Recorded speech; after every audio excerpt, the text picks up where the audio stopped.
right. Hey, welcome everybody. It's nice to meet you. The behind the scene stories of busy professionals. I am your host for this podcast. My name is Faleulu Robati Nicolau Mikaele Penaholo Pasi Taulau Usofano. I messed up at the end. Oh my goodness, I missed it. I'm from an island in the South Pacific, American Samoa, and all those terms, those names, speak to my identity, family, heritage, all those things. So it's really interesting for me to remember that because I'm grateful for the rich history that I come from, which leads me to this podcast.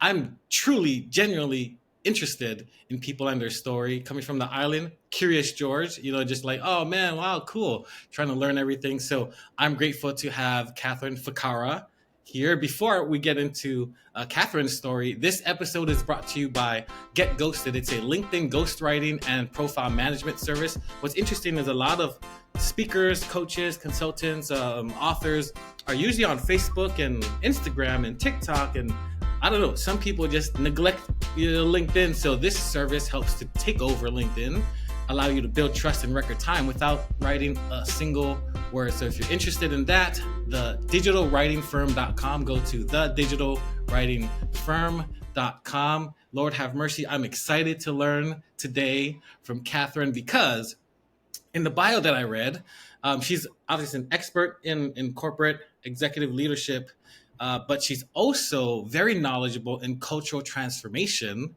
with some evidence-based methodologies that help to speak to those transformations, right? And as a Samoan in a foreign country and being able to travel the globe and meet different people, culture is a huge thing for me.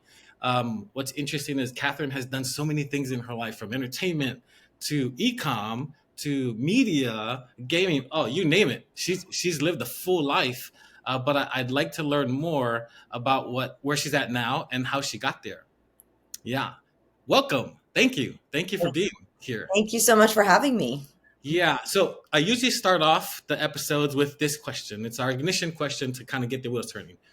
In the last 12 months, if you were to take your life in those 12 months and turn it into a Netflix special, what would that movie be and what would our title be? If the last 12 months of my life have basically been, I would call it something like, hang on, holy shit. Yes. Yes. I mean, it's really the last 12 months of my life have changed so dramatically. I could never have guessed that this is where I'd be right now, for sure. Wow. Yeah. Well, obviously for the better. Yeah. Okay, good. So take us to that pivotal point when you decided in the past, like, oh, I really want to do this professional thing, because you're authored as well. You corporate America for what, over 20 years, right? Yeah. So, how did you get started in all of this And stuff? all this crazy stuff. So I'm going to do what I actually haven't done before. I was at DreamWorks Studios last week and I gave a talk, and I decided to really open up with I guess you call it my origin story, and gave a lot of information personally that really led me to what I'm doing now. So I teach on executive presence, and I teach executives how to cultivate authentic executive presence, because it's really your power. Your presence is your power. It's the intangible things, part of the human experience. It's the energetic conversation you have. It's how you show up and all of those things.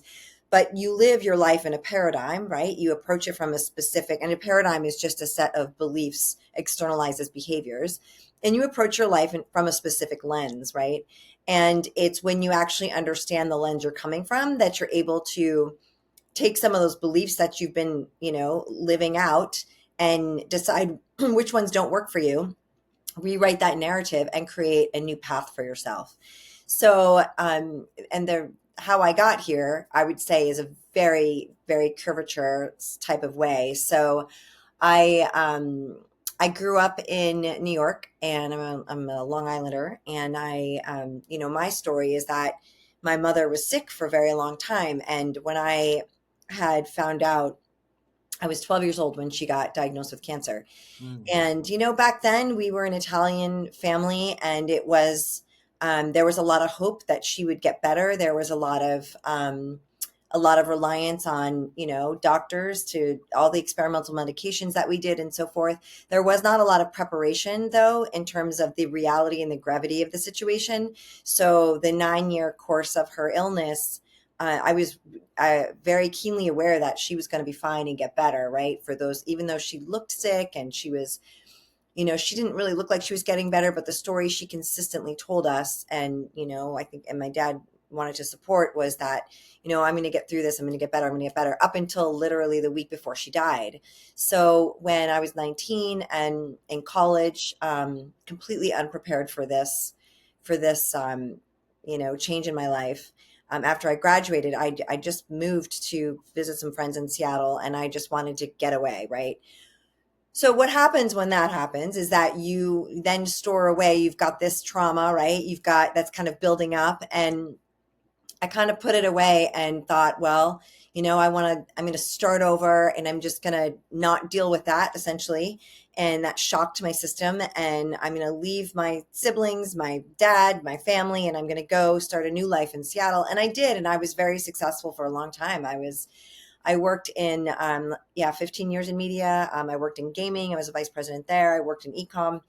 And I think all of that just caught up with me. And so right before COVID, I engaged in a lot of behaviors that were self-sabotaging, that were not, I had this beautiful life. I had two beautiful children. I was married to another woman.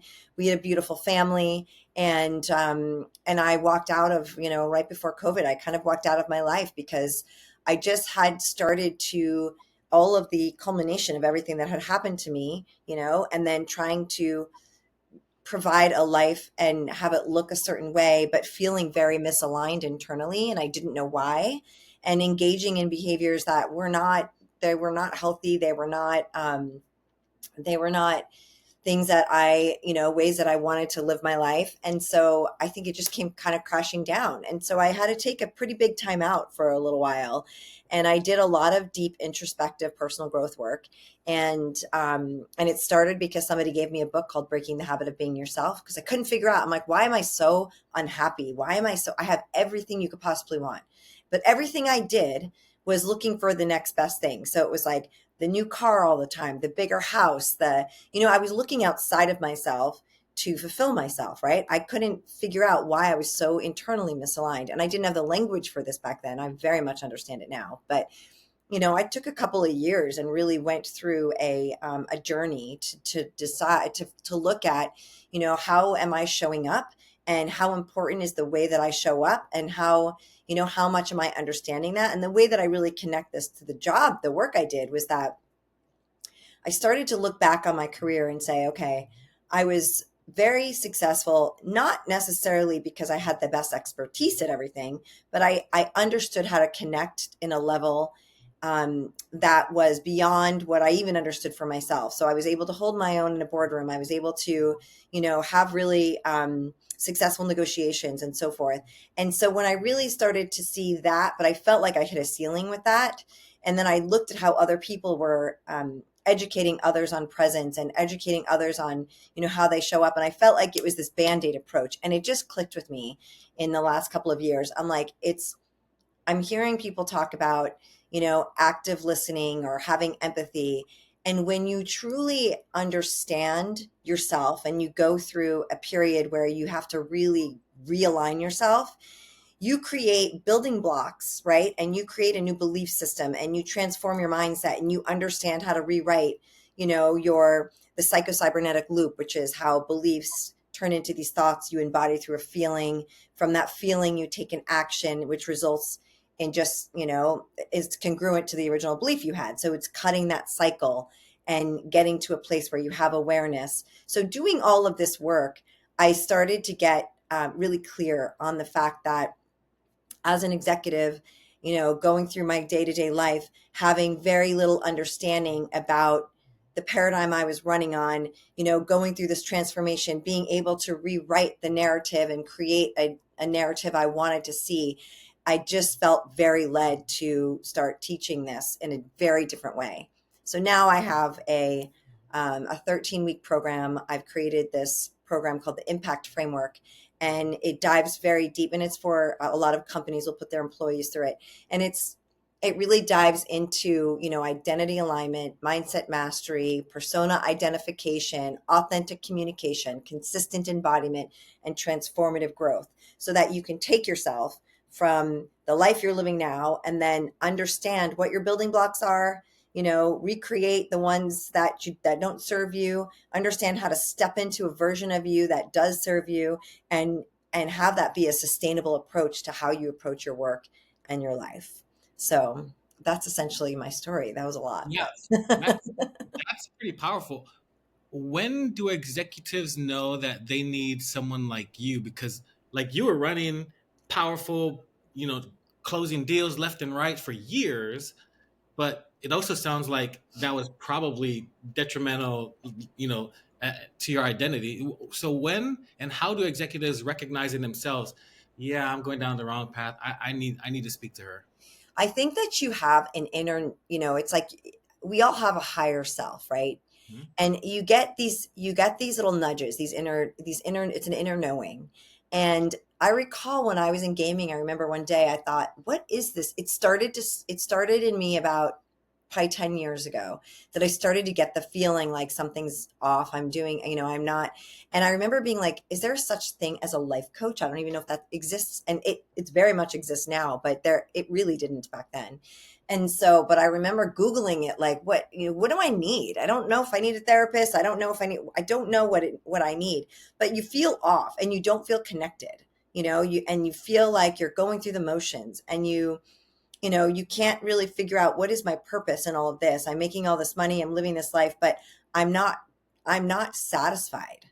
Right. And here's the thing, like, we are not meant to live a life that where we're unfulfilled. I think part of the journey in our life is to find what it is that fulfills us, because when you come from a place of inner alignment and fulfillment and peace, what does that do for everybody around you, right? It takes the pressure off the idea that you need something from someone else to make you feel good or bad, right? Nobody else can. People think that, oh, this person did that to me, now I feel X, Y, and Z. It has nothing to do with that person. It has everything to do with the story you're telling yourself, and you're attaching to whatever they did, and the belief system you have around that. So it's like we got to let each other off the hook a little bit and just focus on, what is it that I need to, like, build up in myself, and what's that authenticity feel like, so that it can materialize in my behavior, and it can actually materialize in the way I think. And you come from a place of strength. And when you come from a place of strength, of that inner knowing, and you can transform your mindset, you show up in a very different way, and you show up with power and clarity. A lot of us come from, there's two states of being, right? You've got a power state of being, where you're utilizing your parasympathetic nervous system, right? And that's where your clarity comes in. That's where you're at peace. That's your homeostasis. Most of us are living in this power state of being, or in a primal state. And this is what I see a lot with high power executives and even middle managers who've never managed before. This is a vertical that is very underserved. The first time manager. I mean, talk about a job that, when you start managing people and you're not really appropriately trained for that, or you got into that role because you're really good at your job, but you don't have that people part of it down yet. It's, you can either bring a lot of joy to somebody's lives, or you bring a lot of havoc, right? But whatever it is, you're coming from your own paradigm, right? So you got to understand what that paradigm is. But when you're in a primal state of being, you're using your sympathetic nervous system, which is, when we were created as a species, right? We were made with this ability to have this flight or flight. It's like, oh my God, I'm getting chased by a bear, right? And then all your internal systems kind of shut down, and your energy goes from your heart to your head, so you can make a life-changing decision. But the problem is, now we operate from that place when we get a bad email, Yeah. when a huge bill comes in the mail we weren't expecting, and we get this, like, fight or flight, and this, like, crunching. And it's really having the awareness of being like, okay, I'm moving into this state. I need to get myself out of this state, and I need to move into utilizing, my parasympathetic nervous system so I can come from a place of clarity and respond, not react, and, just have more awareness of how I'm showing up and understanding what's going on inside of me so I don't negatively impact those around me. Yeah, that can be tough though, right? Because they're so deep into the muck, and Yeah. it's to get out of it, and then to try to be more aware. That's even more energy, you know. So how would you encourage someone to get out of that or to work through that fight or flight mode? Yeah, so it's a skill, right? It's Mm, simple, but it's a skill, and it's something you have to do on a daily basis. So here's a couple of things that, that I teach when I talk about this is the biggest way to know if you have a limiting belief or you have something that's not congruent with who you truly are is you look at your triggers, right? So if you're consistently getting triggered on one thing or another, you know that there's a disconnect with that. So you're feeling a certain way by whatever the situation is or whatever this person's saying to you. And when you can get to the basis of what that is, then you got to start rewriting that narrative. So a couple things. There could be, I was working with a client who she had a little bit of imposter syndrome. So she felt like she just wasn't good enough for the job that she was in. She'd gotten promoted, so she knows that she's like, I deserve to be in the chair, but I feel like I'm not really good enough at what I'm doing, and I'm getting, no one's taking me seriously. So I'll tell you, so when I talked about the cybernetic loop of beliefs, thoughts, feelings, this is how this plays out. So this is the feeling that she has, right? So having this belief, she's having these thoughts, right? That so your belief creates a thought. And then you have these thoughts like, oh, I'm walking in, I'm like, maybe this meeting isn't going to go well because I don't think I have really prepared for this, or maybe I didn't do it as well as I should. And then all of a sudden you start to have a feeling that's embodying that thought. So you're sending a message out, right? Maybe kind of woo woo, but the universal laws are backed by science. And so the law of vibration is real. Let me tell you, I've mm, seen it play out a million times. mm. And so you start to vibrate this frequency of like this feeling of like, I'm really not good enough for this, right? And so what's going to happen is you're going to take an action that's self-sabotaging you because you have this negative belief. So either that action's going to be, you believe this email that came across to you was meant in a different way and you react to it, right? Or somebody comes up to you after a presentation and makes a comment and you're coming from a place of, I don't even believe I should have done that. And so, you might, jab back at them, or you might, just create a self-sabotaging action. And the result you're going to get is just congruent with that belief system that you're not good enough. So how do you stop that cycle, right? Yeah.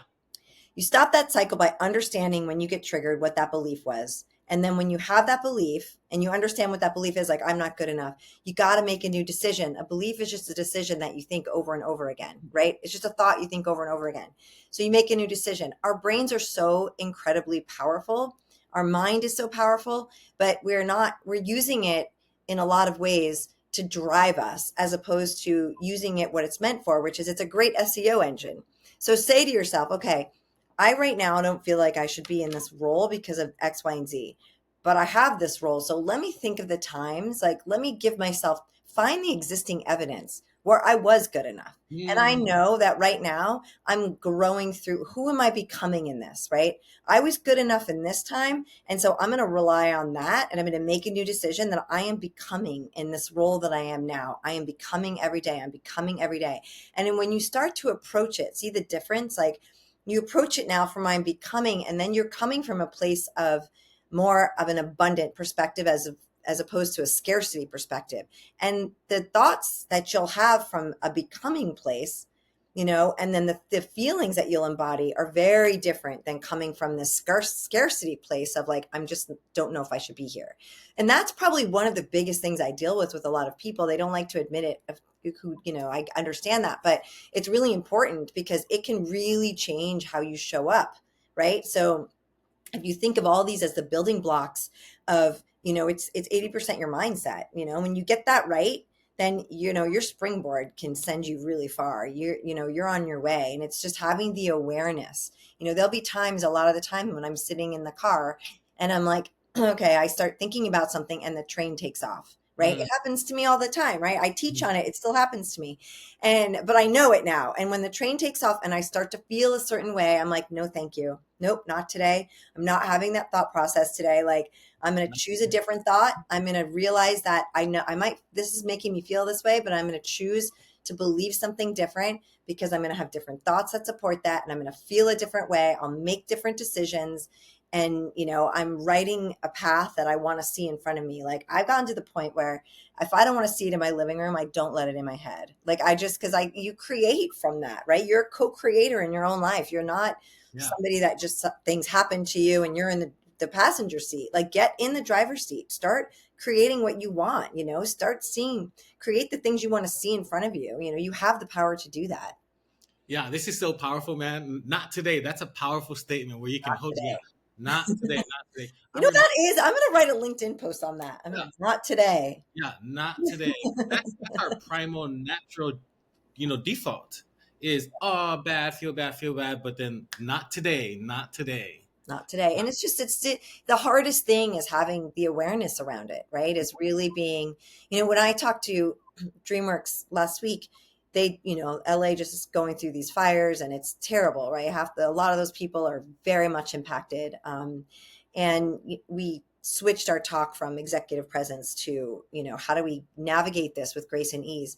And it's funny because the foundations of the teachings are the same. It's just packaged a little bit differently, but there's so many times when you're standing in front of a bridge, right? And we all have these circumstances where we've got something in front of us we're unsure about, we don't like, Yep. we don't know how to navigate really, and then not knowing how to navigate, out of that emits fear. So you have fear, but I always think about this bridge, and I look back at the bridge I went over that totally changed my life, and it was the awareness, right? The awareness of those thoughts, and then having the clarity on the back end.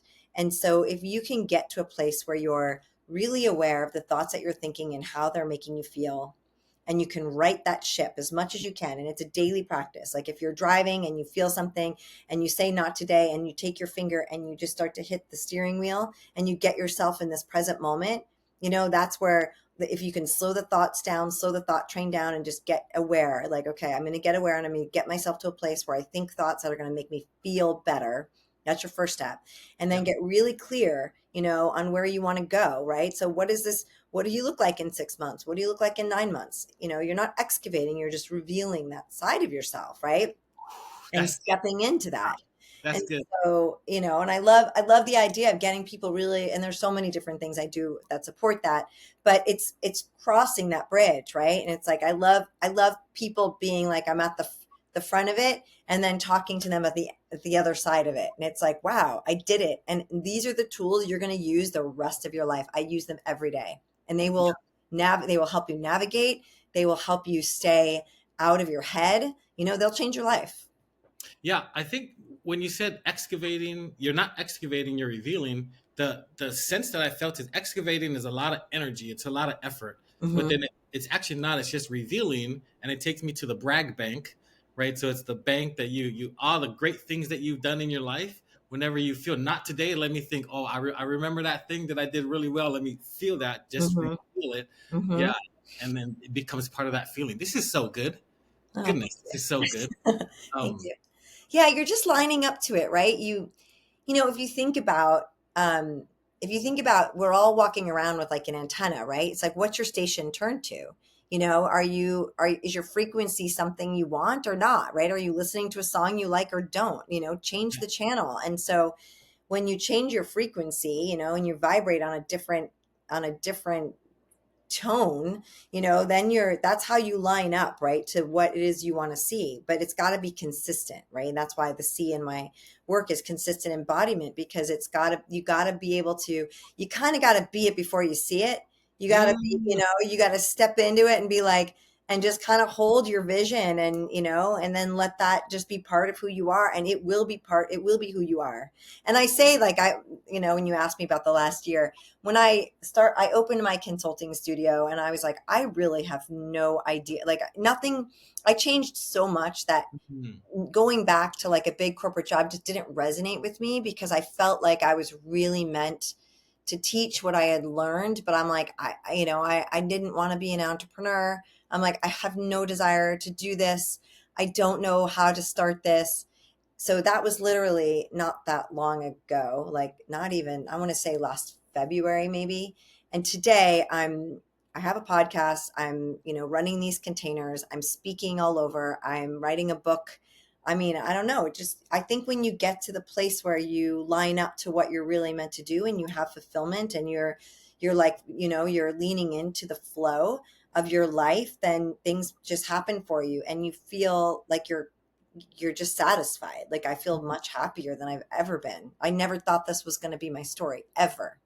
But it's crazy, right? Like it unfolds for you in ways that, you got to take your grip off the control and just like let things happen. And, when you lean into that, your own inner guidance and your authentic self, then, life takes you places that you're meant to go. Yeah, now I know why you're a speaker, because you've got so many quotables in this. Oh my God. Okay, tweet this, tweet this, tweet this. I should write those down. I didn't know I'd quotable. No, no, I'll extract it, put a list of quotables, and send it over. Yeah. Okay. Totally. Um. So, who do you speak to in terms of like conferences, events? Yeah. Yeah, like I'll go to conferences of associations that have groups of leaders and um, mostly, yeah, executives and so forth. But I think that the message is transferable, right? Like I think it transcends just what you do. It's really about who you are, and Hmm. you could be a stay-at-home mom, and the message it will Yeah. resonate, right? Like it.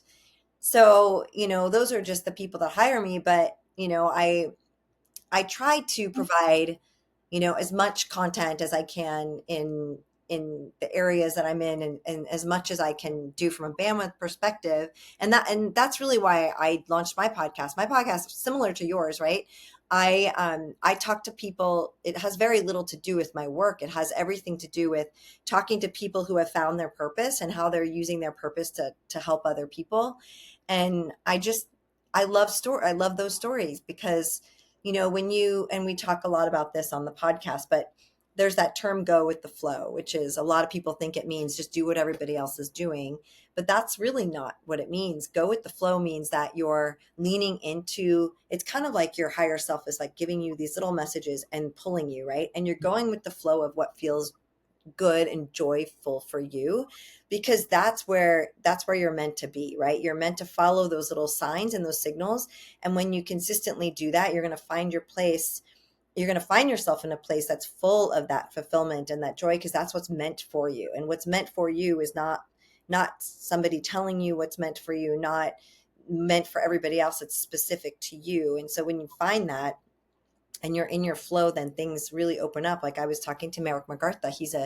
He's a very successful working actor, and he was in his corporate world, and he didn't like his job. Is he knew he kind of had this pull to do this, and so he started to follow it, and he just was going with that flow and following that pull, and doors opened. He moved to LA, and now he's got several shows, and very successful. And I don't know. I just think those stories are so powerful because I want people to see themselves in that, right? Like you're not going to resonate with the way I grew up or the way this person grew up, but the overall story arc of like, I'm here.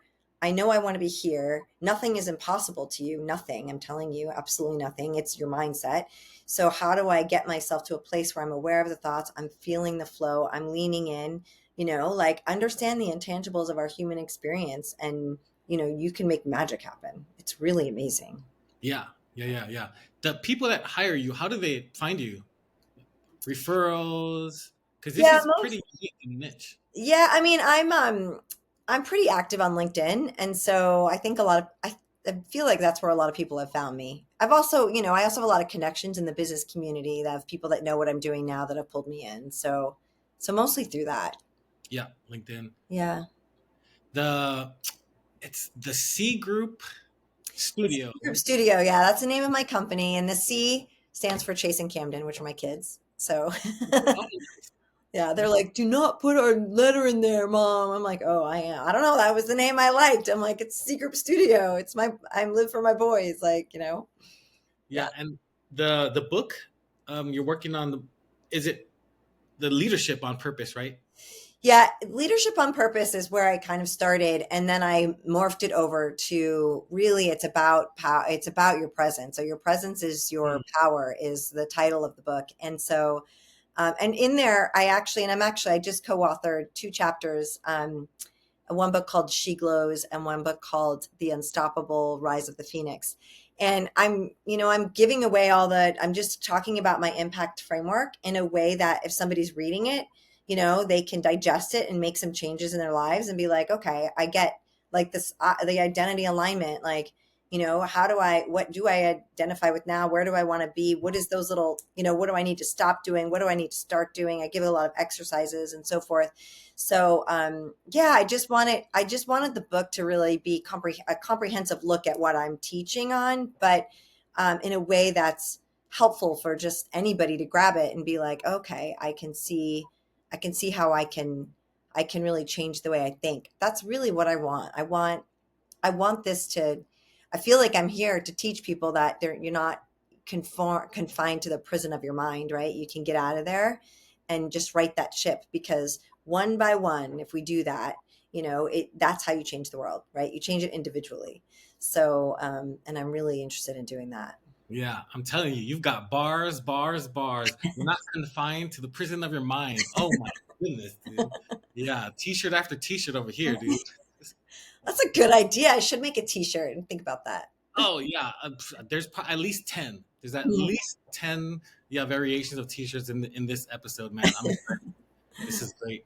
So aside from LinkedIn and then the cgroupstudio.com, is there anywhere else people can find you? Instagram? Yeah, I do have an Instagram account at the C Group Studio, and the C Group Studio is also the on my YouTube. That's where my show is. So Okay. I think I've released about 7 or 8 episodes right now. So I'll have a couple more coming.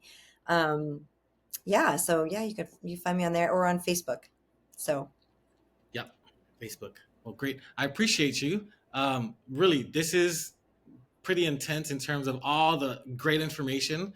I'll synthesize it and then send it over so you can have it, but then I'll also make it available in the show notes for everybody too. So outside of that, very grateful for you, and I'm excited to follow you and see what's going to happen, man. All the different people and companies you'll impact. thank you, and thank you so much for having me. It was fun to Yeah, chat with you. cool. Okay, thanks.